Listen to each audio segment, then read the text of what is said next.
زمان لو كان عندك مشكلة جديدة وكنت عايز تحلها بالذكاء الصناعي كان لازم هتحتاج تدرب موديل من الصفر يا سيدي الكمبيوتر، وده معناه وقت طويل، بيانات كتير، وتكلفة عالية. لكن لما ظهرت الفاونديشن موديلز اللعبة اتغيرت تماما. بدل ما تحتاج تبني 100 موديل صغير بتدرب موديل واحد ضخم على كمية مهولة من البيانات، نصوص، صور، كود، اي حاجة ممكن تتخيلها. الميزة بقى انك مش محتاج تعيد عملية التدريب دي كل مرة. كل اللي بتعمله انك يدوب بس بتظبطه علشان يقوم بمهمة معينة، اما عن طريق فاين تونينج او باستخدام برومبت انجينيرنج، واللي بقى مطلوب جدا في سوق العمل دلوقتي. وعشان كده سميناها فاونديشن موديلز، لانها فعلا الاساس اللي بيتبني عليه كل موديلات الذكاء الصناعي بعد كده. بس خد بالك، تدريب موديل بالحجم ده مش سهل خالص، ممكن ياخد سنين وتكلفك ملايين الدولارات. وده ليه؟ لان كل ما حجم الموديل ده هيكبر بيحتاج أجهزة ومعالجات أقوى، وشركات كبيرة زي OpenAI وجوجل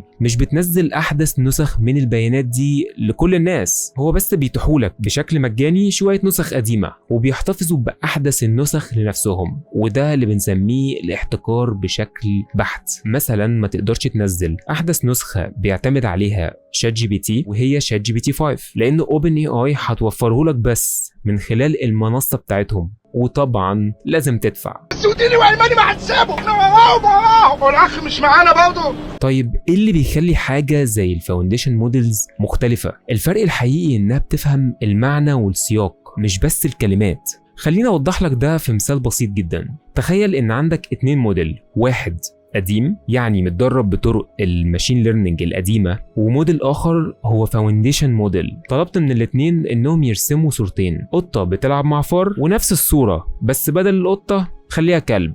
مش عايز دي نجيب له دي. الموديل القديم ممكن يرسم كلب بيجري او بيلعب ورا الفار فعلا، لكن الفاونديشن موديل ممكن هيفكر شويه ويقول لك استنى، يمكن تقصد كلب بيلعب مع ماوس كمبيوتر مثلا. شايف كمية الذكاء؟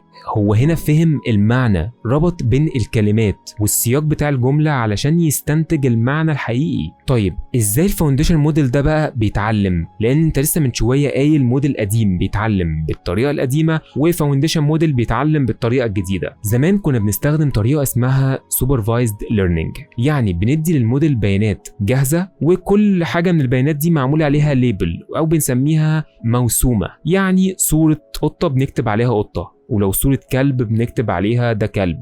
بس الطريقة دي ما تنفعش مع مليارات البيانات. الموديلات دي بتتعامل معاها، مفيش بني آدم يقدر يحط ليبل لكل بيان في كمية البيانات دي بشكل يدوي. عشان كده الفاونديشن موديلز بتستخدم طريقة مختلفة، هي الانسوبرفايزد ليرنينج او السيلف سوبرفايزد ليرنينج. يعني الموديل بيتعلم من نفسه، يعني بيبص كده على البيانات، نصوص بقى، صور، كود، ايا كان، ويبدأ هو بقى يكتشف العلاقة والنمط بين البيانات دي بنفسه. وهنا بقى بيجي السر الحقيقي، الترانسفورمرز. دي التقنية اللي بتخلي الموديل يفهم السياق والمعنى. زي مثلا لما انت بتقرا جملة مش بتفهمها من كلمة واحدة لكن من العلاقة بين الكلمات كلها. نيجي بقى للمرحلة اللي بنخصص فيها الموديل ده. يعني ايه؟ بعد ما الموديل بيتعلم من كمية ضخمة من البيانات بيكون عنده قدرة على انه يفهم معنى الشيء ده، فاهم اللغة، الصور، حتى الأكواد، ولكن بشكل عام. اللي بنعمله بعد كده اسمه فاين تونينج، يعني بنعلمه مهمة معينة زي انه يجاوب على أسئلة معينة او يحول نص لصورة او حتى يترجم جمل. وطبعا بنستخدم في العملية دي بيانات مخصوصة علشان نوجهه في الاتجاه اللي احنا عايزينه. يعني مثلا لو عملنا فاين تونينج على محادثات هيطلع لك شات جي بي تي، ولو عملناها على صور ووصف الصور هيطلع لك موديل مشهور اسمه دال اي، وطبعا لو عملناه على اكواد هيطلع لك كوبايلوت. يعني الموديل الاساسي او الفاونديشن موديل ده هو عقل خام ذكي بس بشكل عام، والفاين تونينج هو اللي بيخليه يتخصص في مهمة معينة. بالظبط عاملة زينا لما كنا طلاب، كنت بتخرج من الثانوي انت كده فاونديشن موديل، عارف كل حاجة عن كل المجالات بشكل بسيط، اساسيات بس، وبعد كده بتخش الكلية بتبدأ تتخصص. هو هنا بيتعمل لك فاين تونينج. واكيد انت زي حالاتي برضو فكرت في سؤال مهم، ليه برضو ما نعملش موديل واحد يقدر يتعامل مع كل انواع البيانات، نصوص، صور، صوت، كود، اي حاجة؟ الاجابة بسيطة جدا، لان كل نوع بيانات ليه طريقة تدريب للموديل مختلفة. الموديل اللي بيتعامل مع النصوص مش زي اللي بيتعامل مع الصور، مش زي اللي بيتعامل مع الصوت، فلازم نحقق توازن بين السرعة والدقة. خلينا اديك مثال بسيط.